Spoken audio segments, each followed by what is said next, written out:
So, good day nurses. Now proceed tayo sa third and fourth disorder natin under your nervous system. So, we have your Guillain-Barré syndrome and your multiple sclerosis. So, pag sinabi natin Guillain-Barré syndrome and your multiple sclerosis, these are autoimmune disorder. So, ano ang problema natin sa kanila? Ang problema natin sa kanila ay nagkakaroon tayo ng demyelination of your myelin sheath. So, nasisira yung myelin sheath natin.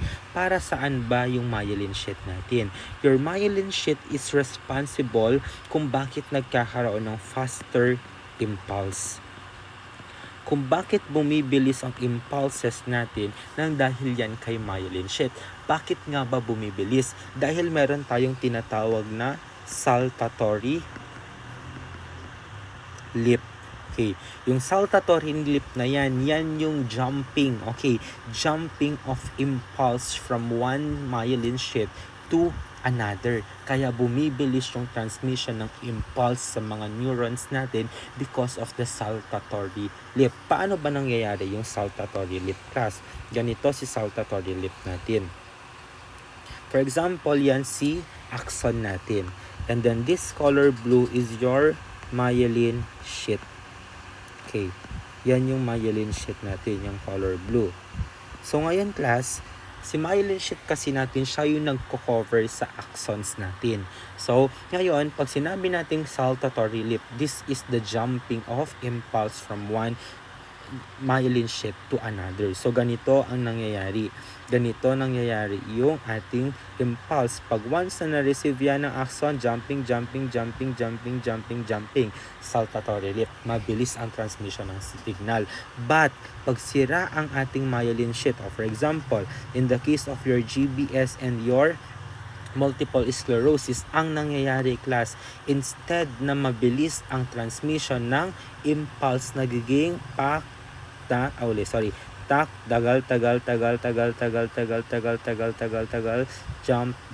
jump. Ganyan nagiging mabagal yung impulse ng ating GBS and your multiple sclerosis that can lead to your paralysis. Nagkalilid yan sa paralysis, kaya yan yung nangyayari sa ating GBS and your MS. So, pag sinabi nating myelin sheath, dalawa, okay, gawa sa dalawang cells. Okay, may dalawang types tayo na cells. Ano yun? First, we have your Schwann cells.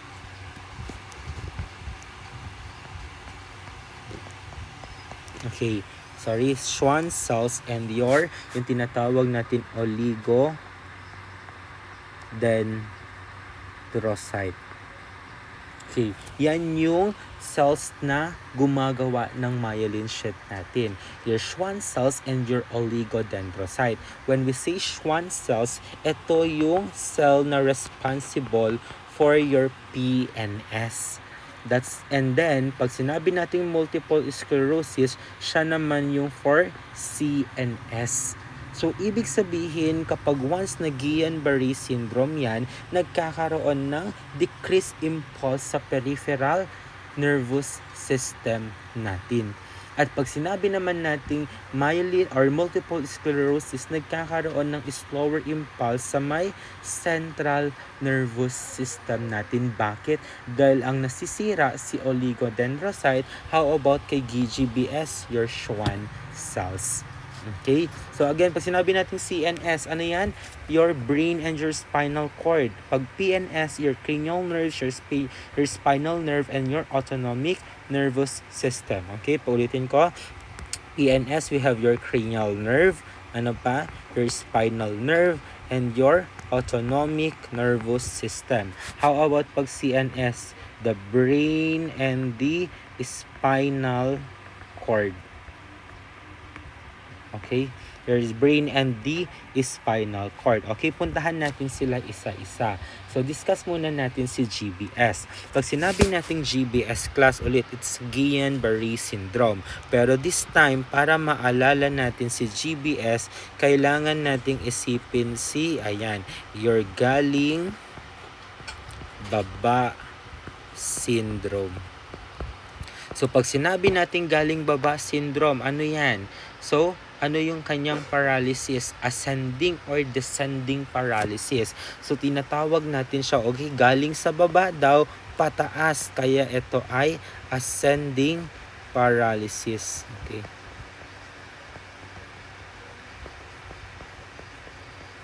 Okay, yung ascending paralysis natin, si GBS. So kapag once na diagnostic procedure ang tinatawag natin, okay, pag pinag-uusapan ng diagnostic procedure, again class, dahil autoimmune disorder ito, ibig sabihin because of the antibodies kaya sinisira yung myelin sheath natin. And your antibodies is made up of protein. Kaya pag once na diagnostic procedure yan class, sa cerebrospinal fluid natin, makikita natin na increase ang protein.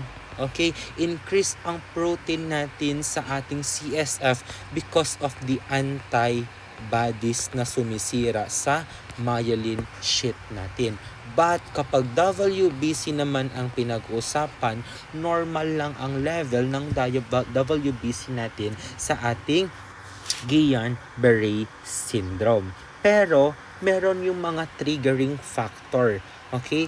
Mayroong mga triggering factor tayo na tinatawag. So, pag sinabi nating triggering class, sila yung dahilan kung bakit mas lumalala yung mga manifestation or signs and symptoms ng pasyente natin. Ano yun? First, we have your bacterial infection.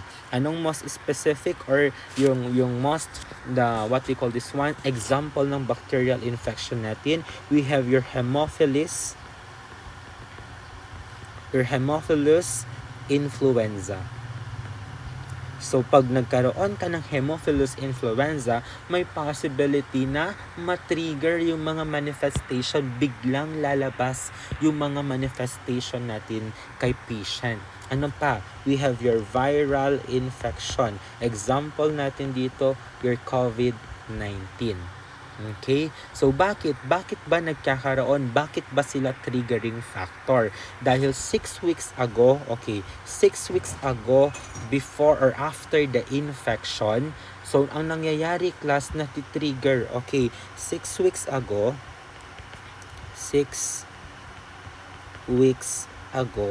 ang nangyayari, class, na titrigger, okay, it triggers the autoimmune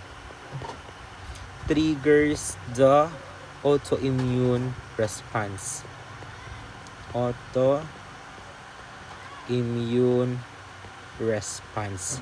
Natitrigger yung autoimmune response, kaya pag na-trigger yan, class, ang mangyayari, iaatakehin niya yung ating myelin sheath that can lead to your demyelination of myelin sheath, specifically your peripheral nervous system. Pag na-trigger ang ating peripheral nervous system, class, ang mangyayari dyan ay magkakaroon ng slower impulse. Okay, slower impulse sa ating peripheral nervous system. Okay, mag-i-slower yan. O, ito ang continuation niya. Continuation niya ng ating ito. Okay, continuation. So, pag once na nagkaroon ng slower impulse in the PNS, ang mangyayari, affected yung cranial nerve natin, affected din yung ating,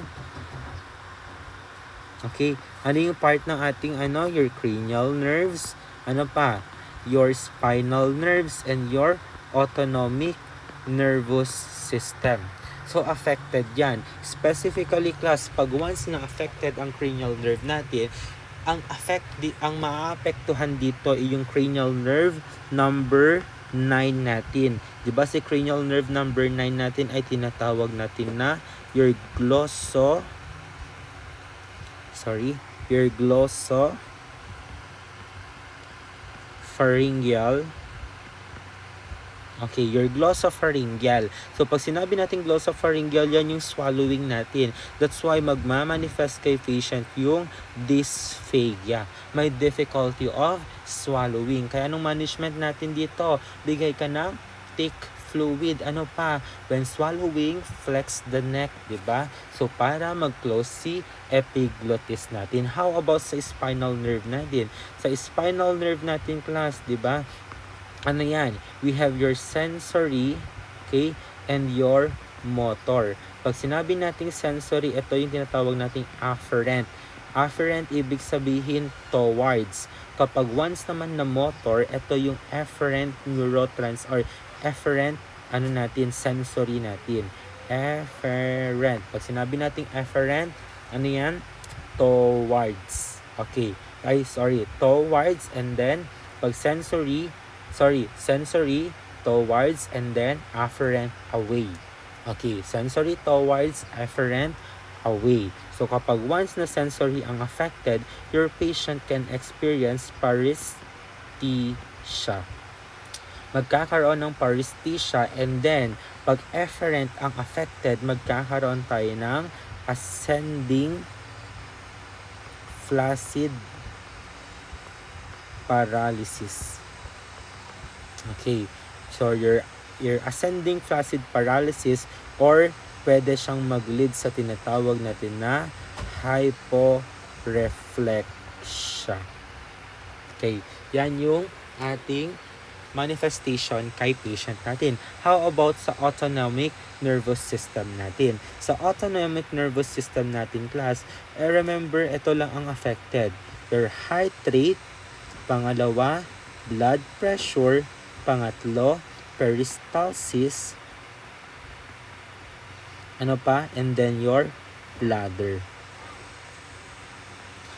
Okay, so HR, peristalsis, bladder. So, ano mangyayari sa heart rate natin? Complication niya, pwedeng magkaroon tayo ng cardiac dysrhythmias. Magkakaroon ng cardiac dysrhythmias. Ngayon, sa ating sa BP natin, pwedeng mag-lead yan sa hypotension or hypertension. Peristalsis natin mag-i-slow, kaya magkakaroon ng constipation. How about sa bladder natin? Yung bladder natin, magkakaroon tayo ng neurogenic bladder. Pag sinabi nating neurogenic bladder, decrease yung sensation niya. Kaya magkakaroon tayo ng tinatawag natin na yung what they call this one, the decrease yung sensation niya, we have your incontinence. Okay, magkakaroon ng incontinence. Magugulat ka na lang, nakaihi na yung pasyente mo dahil weak yung bladder niya. Kaya hindi niya ma-feel, okay, yung urgency or yung urination. Okay, next natin, may dribbling urine din. Okay, yung dribbling urine, ihi, stop, pa onti-onti lang yung ihi niya. That is your dribbling urine. Kaya anong management natin kapag may neurogenic? Bigay tayo ng your indwelling Foley catheter. So, magkaroon ng indwelling Foley catheter para sa ganun, ma-prevent natin yung incontinence and the dribbling of urine. But, kailangan lang nating i-watch out si patient for signs and symptoms of infection.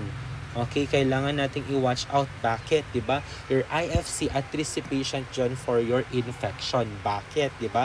Dahil yung ihi, naka-stuck yan, kaya kapag hindi mo na itapon agad, pwede yang mag-lead sa, or pwede yang pagbahayan ng bacteria, at pwedeng umangat yung bacteria papunta sa may bladder mo that can lead to urinary tract infection.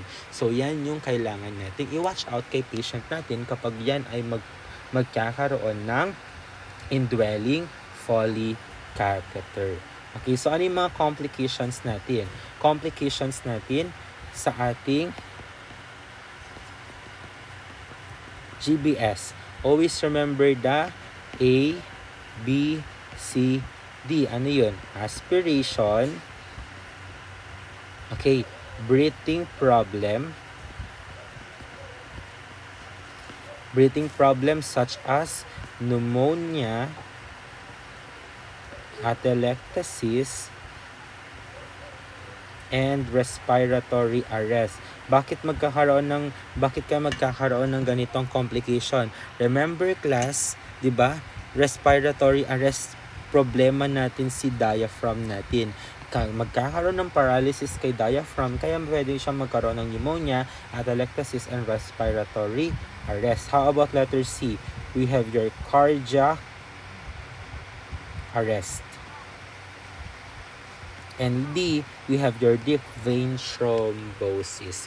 So, yan si Guillain-Barré syndrome natin. Next natin, we have your multiple sclerosis. So, puntahan naman natin. Sorry class, I forgot. So, pag sinabi nating, usually class, pag etong Guillain-Barré syndrome, hindi to permanent. Okay? Hindi siya permanent. Pwedeng makarecover ang pasyente natin. Usually, 6 months to 2 years. Okay? Hindi siya permanent. So, descending recovery siya. So, di ba? Ascending paralysis siya, pero ito ay descending recovery. Kung ma-recover siya, pababa naman. Pero pag paralysis, pataas. Okay? So, yan si Guillain-Barré syndrome natin. Now, proceed tayo kay... Proceed tayo kay multiple sclerosis natin. Okay? Multiple sclerosis or your MS. Usually, si MS natin nagkakaroon ng slower. Okay? Slower ang impulse natin saan? Sa CNS. Okay, slower ang impulse natin sa CNS natin. So, pag slower ang impulse natin sa CNS natin, class, usually sa diagnostic. Okay, sa diagnostic test natin. Okay, ang diagnostic test natin dito, we have your MRI. Sa MRI natin, makikita natin na nagkakaroon ng multiple plaques or scarring. Okay. Yan yung makikita natin sa MRI result niya. May multiple plaques or scarring. So, may risk factors tayo. Ano yung risk factors natin dito sa MS natin? First, we have your women. Okay, usually women 20 to 40 years old. Okay. Next, we have your lifetime. Okay. So, sinabi natin na na MS, it is a lifetime disorder. And then, pwedeng depression. Okay. Pwedeng depression. Mag-lead yan sa depression. Okay. So, ngayon, cause natin, unknown. Autoimmune din, katulad ng Guillain-Barré syndrome natin. So, dahil autoimmune yan, same lang sila ng management. Management natin ng GBS, di ba? Autoimmune siya, kaya bigyan natin siya ng your immunosuppressant. Okay, drug of choice, your immunosuppressant.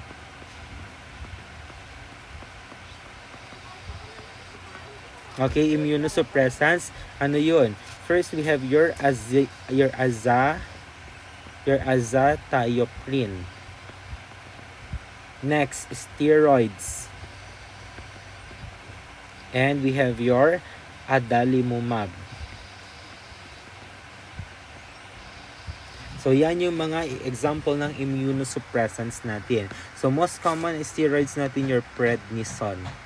Diba? Prednisone. So, yan yung binibigay natin immunosuppressant. Dahil masyadong mataas ang antibody production, pababain mo, bigyan mo ng immunosuppressant. So, yan yung drug of choice natin sa ating tawag nito ng ating GBS and your MS. Pero watch out nyo lang class when giving this one immunosuppressants, watch out for complications niya. Anong complication niya? We have your infection. Okay? Your patient risk for infection, bakit humihina ang immune system niya? So, kapag may fever yung pasyente mo, may redness, may swelling, agad-agad, stop the medication and notify the physician because this one is a signs of infection. So, ngayon class, meron tayong yung tinatawag na remission and exacerbation. So, ano yung difference ng remission natin and exacerbation?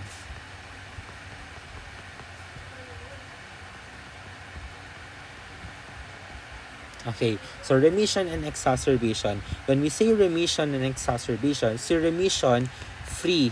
Okay, free of signs and symptoms. Free of signs and symptoms. So, ibig sabihin, wala siyang nararamdaman, wala pang nagmamanifest. But pag exacerbation, ayan, may manifestation na. Na-trigger na yung kanyang manifestation. At anong pwedeng cause ng exacerbation? We have your infection. Ano pa? Stress.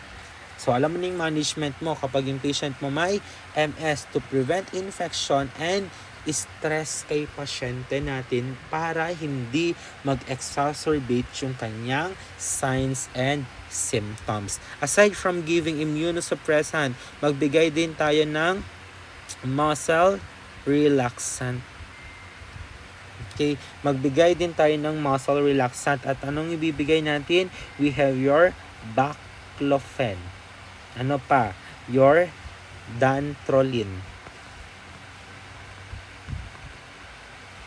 We have your Soma or your Carisoprodol. Anong generic na name niya? Carisoprodol. Okay? So, yan yung ibibigay natin kay patient natin. Okay? So, again, signs and symptoms ni patient natin. Signs and symptoms ng pasyente natin. We have your, di ba sabi natin, affected si brain. Ito muna tayo, class.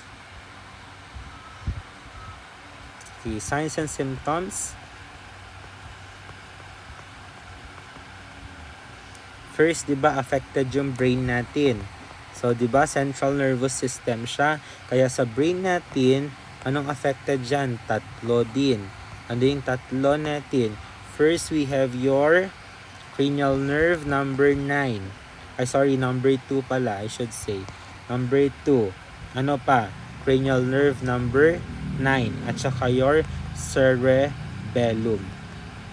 Your cranial nerve number 9, di ba? Ano yan? Yung sa optic natin. Kaya your patient can experience visual disturbances. Makaka-experience si patient ng visual disturbances. Example natin, diplopia. Okay? And then, meron ding scotoma. Ano yung scotoma natin? Blind spot. Okay. Cranial nerve number 9, ano yun? We have your dysphagia. Difficulty of swallowing. Kaya nung gagawin natin, flex when swallowing and give thick fluid. Next, cerebellum. Para saan si cerebellum natin? For coordination, di ba? For coordination, that's why your patient can experience your ataxia. So, biglang ataxia yung mawawala ng balance si patient. Kaya, kailangan kapag yung ataxia, management mo dyan, okay, management mo, kapag maglalakad, feet wide apart. Para hindi siya ma-out of balance. Yan yung management natin sa ataxia. Aside from that, makaka-experience din si patient yung tinatawag natin na Charcot's triad. Okay, your Charcot's triad. Ano yung Charcot's triad natin? Tatlo itong Charcot's triad natin. Ano yung tatlo natin? First, we have your scanning speech.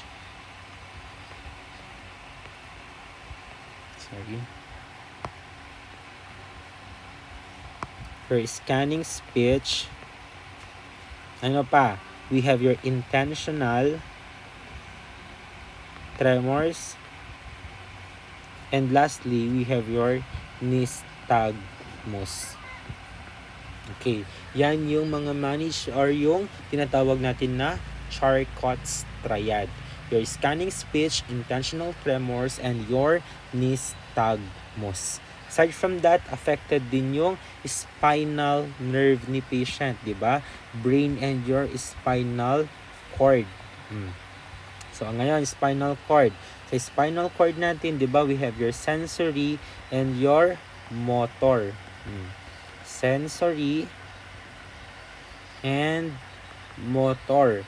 So, sa sensory natin, dahil slow or sensory, di ba? Paresthesia, magkakaroon or slow siya.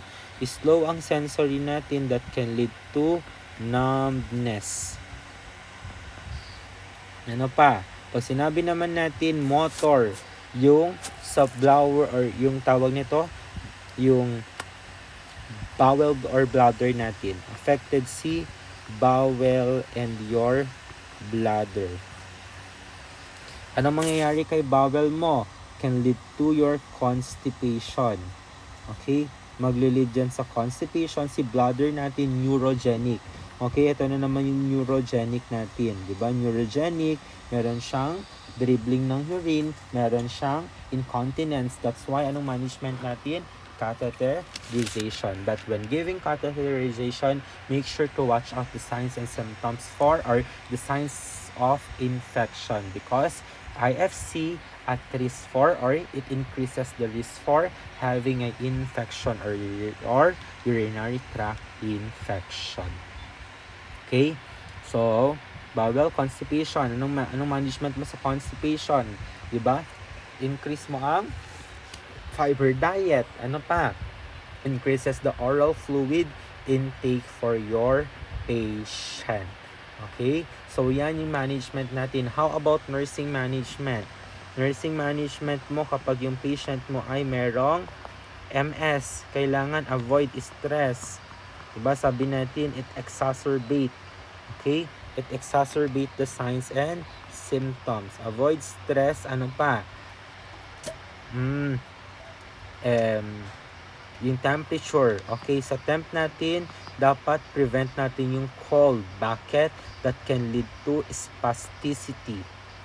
Pag cold, spasticity ang problema natin. Pag warm naman, ang problema natin, fatigue or muscle weakness. Diba?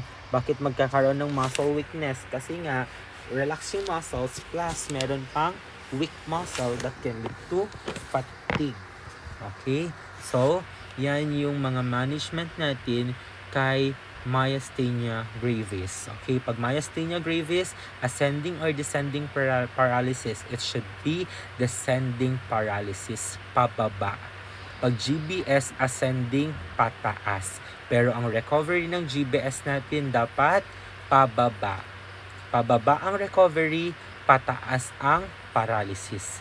Okay? So, magbibigay tayo, both of them, bigay tayo ng muscle relaxants and your immunosuppressants because this disorder are these are autoimmune disorder.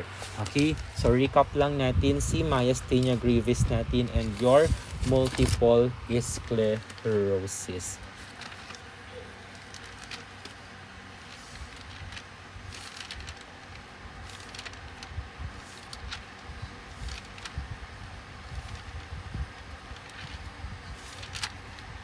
Okay, so recap natin silang dalawa. Okay, we have your MS versus GBS. So pag sinabi nating MS, ito ay descending paralysis.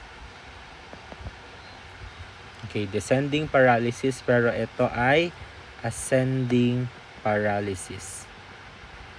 Okay, anong problema dito? CNS. Dito, your PNS. Okay?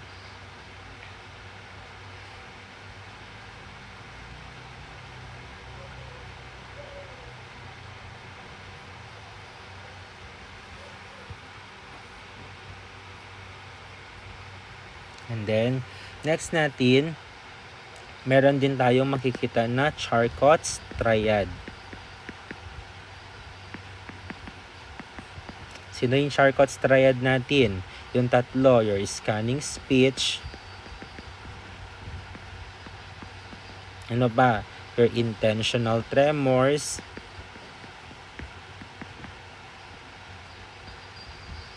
And your nystagmus. Usually, pag sinabi nating MS, di ba? It is a chronic, progressive, and irreversible. Hindi na siya na babago pa. Kaya kung irreversible siya, palliative care lang tayo. Supportive care. So, kung ano yung manifestation, yun yung ating, yun yung ating, tawag na nito, yun yung ating pro-protectionan, yun yung ating gagamutin. Okay, pag palliative care na sinasabi. And then, pag once naman na GBS, usually, so after respiratory or GI infection, sa PNS natin or GBS natin, after respiratory or GI infection class.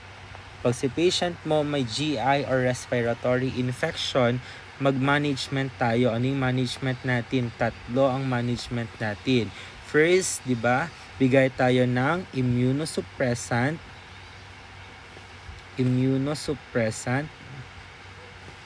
Sorry.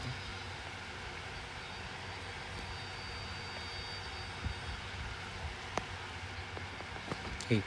Immunosuppressant. Okay, bigay tayo ng immunosuppressant. Ano pa? We have your IV, IG, or your IV immunoglobulins and your plasma pheresis. Okay, your plasma pheresis. Okay, so pag sinabi nating IV-IG class, usually good antibodies yan. Okay, good antibodies yan. So, yan yung gagawin natin sa ating peripheral nervous system or your Guillain-Barré syndrome. Okay, ascending and your descending paralysis.